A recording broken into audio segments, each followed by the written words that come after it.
पर तू मोहब्बत की तौहीन है। कुछ भी नहीं याद इसके सिवा, ना मैं किसी का ना कोई मेरा। जो चीज मांगी नहीं वो मिली, करता मैं क्या और बस छीन ली, बस छीन ली।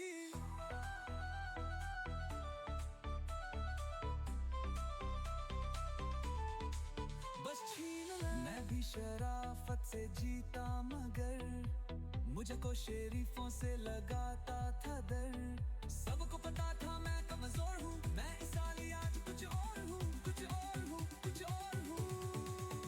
खलनायक नहीं नायक है तू, मैं ज़ल्मी बड़ा खतरनाक हूँ मैं। बस यार नफरत के लायक हूँ मैं। खलनायक नहीं नायक है तू, मैं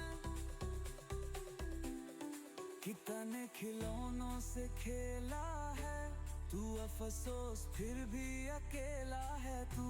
बचपन में लिखी कहानी मेरी कैसे पालती जवानी मेरी, मेरी सारा समंदर